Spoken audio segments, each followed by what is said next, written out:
Technology wise நாளுக்கு நாள், நிமிஷத்துக்கு நிமிஷம், நொடிக்கு நொடி வளர்ந்துட்டு இருக்கோம். ஆனா, நம்மளுடைய மூளை மட்டும் இன்னும் ஆதி காலத்துல தான் இருக்கா அப்படின்னு தெரியல.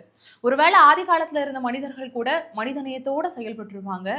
ஆனா, இப்போ இருக்க நம்ம தான் நாகரிகம் அப்படிங்கிற ஒரு போர்வையில சுத்திக்கிட்டு, நம்மள நாமளே ஏமாத்திட்டு வாழ்ந்துட்டு இருக்கோம்.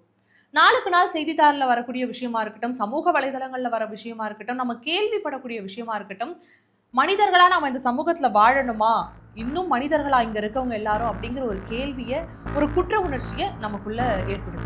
மீண்டும் ஒரு ஆணவ படுகொலை. விரிவா பார்க்கலாமா? திருநெல்வேலி மாவட்டம் பாளையங்கோட்டை பகுதியில இருக்கக்கூடிய கேடிசிஆர் அப்படிங்கிற ஒரு பகுதியில இப்போ வசித்துக் கொண்டிருப்பவங்க தான் சரவணன் மற்றும் கிருஷ்ணகுமாரி. இவங்க இருவருமே காவல்துறையில எஸ்ஐயா பணிபுரிந்து வராங்க. இந்த இருவருக்கும் சுர்ஜித் அப்படின்னு சொல்லக்கூடிய ஒரு மகனும் ஒரு மகளும் இருக்காங்க. இவங்க 2 பேருமே வந்து ஸ்கூல் படிச்சது எல்லாமே பாளையங்கோட்டையில இருக்கக்கூடிய ஒரு பகுதியில இருக்கக்கூடிய ஒரு ஸ்கூல் அப்படின்னு தெரிய வந்திருக்கு. இவங்களும் ஏரல் பகுதியில இருக்கக்கூடிய ஒரு விவசாயி, அதாவது ஒரு சாதாரண குடும்பத்தை சேர்ந்த ஒருத்தருடைய மகனான கவினும் ஒரே பள்ளிக்கூடத்துல படிச்சிருந்திருக்காங்க. ஆரம்ப காலகட்டங்கள்ல இருந்தே இந்த எஸ்ஐ கப்பிள்ஸ் இருக்காங்க இல்லையா? அவங்களுடைய மகளுக்கும் இந்த கவின் சொல்லக்கூடிய இந்த பையனுக்கும் வந்து ஒரு நட்பு, ஒரு பழக்கம் ஏற்பட்டிருக்கு. அது நாளடைவுல காதலா உருமாறி இருக்கு. யாரும் யாரையும் கேட்டு இந்த காதல்ங்கிற ஒரு விஷயம் வராது.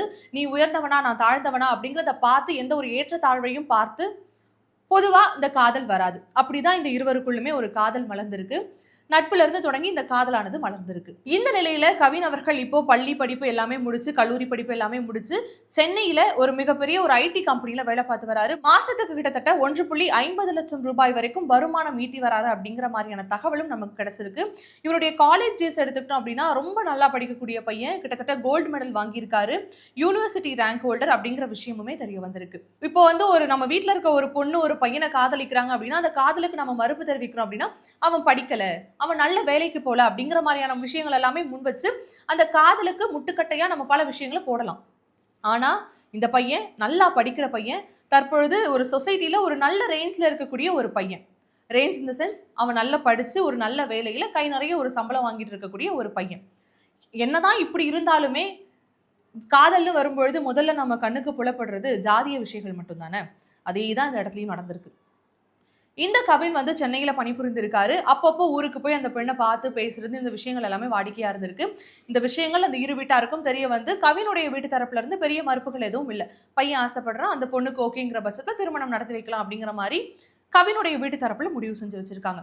ஆனா, அந்த பொண்ணினுடைய வீட்டு தரப்புல எதிர்ப்பானது ரொம்ப வலுவாவே இருந்து வந்திருக்கு. இந்த பையன வந்து கூப்ட்டு எல்லாம் மிரட்டி இருக்காங்க. ஓப்பனாவே சொல்லியிருக்காங்க. "தம்பி, நீ வேற கேஸ்ட், நாங்க வேற கேஸ்ட். எப்படிப்பா செட் ஆகும்? விட்டுரு, போயிடு" அப்படிங்கிற மாரி மிரட்டியிருக்காங்க. இருந்தாலும் இருவரும் இது எதையுமே பொருட்படுத்திக்கல.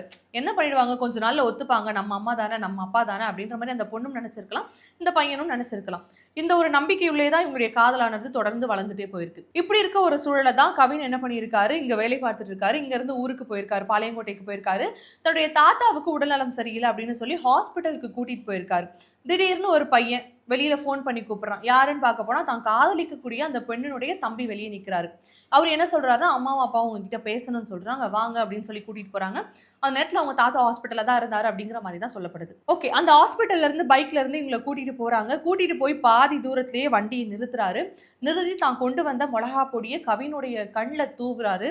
ஓகே, நம்மள ஏதோ பண்ண போறாங்க அப்படிங்கிறத சுதாரிச்சுட்ட கவின் அவர்கள் அந்த இடத்துல இருந்து ஓட ஆரம்பிக்கிறாரு, உயிருக்கு பயந்து. அவர் ஓடுன உடனே சும்மா விடல. அதுக்கு பிறகு தான் கொண்டு வந்த அரிவாளால எடுத்து அந்த பையன சரமாரியா வெட்டுறாங்க. இந்த கொலை நடந்த விஷயங்கள் வந்து ஒரு 3, 4 விதமா சொல்லப்படுது. கவினுடைய அம்மா கண் முன்னாடியே வெட்டுறாங்க. வீட்டுக்கு கூட்டிட்டு போய் வெட்டுறாங்க. வீட்டுக்கு கூட்டிட்டு போயிட்டு அங்க பாதி தூரத்துல இருந்து வெட்டுறாங்க அப்படிங்கிற மாரியான பல விஷயங்கள் இந்த பக்கம் வந்து முன்வைக்கப்படுது.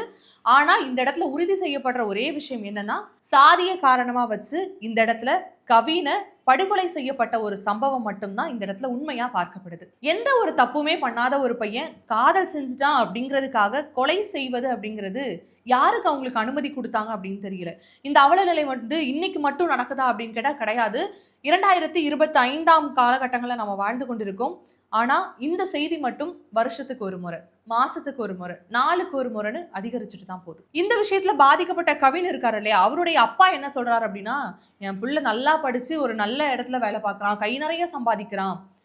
இந்த மாரியான படிப்பு சம்மந்தம் இல்ல, அவன் கேரக்டர் சரியில்லன்னு சொல்லி காதல் மறுத்திருந்தாங்கன்னா கூட பரவால்ல. ஜாதிய காரணமா வச்சு எப்படி என் பிள்ளைய கொல்லுவாங்க? அது மட்டும் இல்லாம இந்த கொலையில சுர்ஜித் கொன்னான் இல்லையா, அவனுடைய அம்மா அப்பாவுக்குமே வந்து பங்கு இருக்கு. வெறும் சுர்ஜித்த மட்டும் நீங்க வந்து கைது செஞ்சு நடவடிக்கை எடுக்கிறத காட்டிலும், அந்த அம்மா அப்பா மீதுமே வழக்கு பதியணும் அப்படின்னு சொல்லியிருக்காங்க. கூடவே இன்னொரு சம்பவமும் நடந்திருக்கு. என்ன அப்படின்னா, கொலை செய்த பிறகு சுர்ஜித் தானாக போயிட்டு போலீஸ் ஸ்டேஷன்ல சரணடைஞ்சிருக்கார். ஆமா நான் தான் கொன்னேன் அப்படின்னு சொல்லி. கிட்டத்தட்ட கொலை செய்த சுர்ஜித்துக்குமே 21ல இருந்து 22 அந்த வயசுக்குள்ள தான் இருக்கும். இந்த 22 வயசுக்குட்பட்ட ஒரு இளைஞனுக்கு கொலை செய்யும் அளவிற்கு தைரியம் எங்கிருந்து வந்தது? யார் கொடுத்தா? அப்போ சமூகம் வந்து தொடர்ந்து ஒரு மென்டாலிட்டிலே வாழ்ந்துட்டு இருக்கோமோ நம்மலாம். நம்மலாம் பெரிய ஆளு, நம்மலாம் சின்ன ஆளு, இவங்கலாம் சின்ன ஆளு அப்படிங்கிற மாரி. முன்னாடியே சொன்ன விஷயம் தான் டெக்னாலஜி வைஸ் பல விஷயங்கள்ல நம்ம மாறிட்டு இருந்தாலும், இந்த ஜாதி அப்படிங்கிற ஒரு விஷயம் தீர்க்க முடியாத ஒரு நோயா நமக்குள்ள இருந்து வருது. அண்மையில கூட இதே போல ஒரு ஆணவ படுகொலை செய்த ஒரு நபர அவங்க வீட்ல ஒரு விசேஷத்துக்காக பரோல்ல அனுப்பி வைக்கிறாங்க.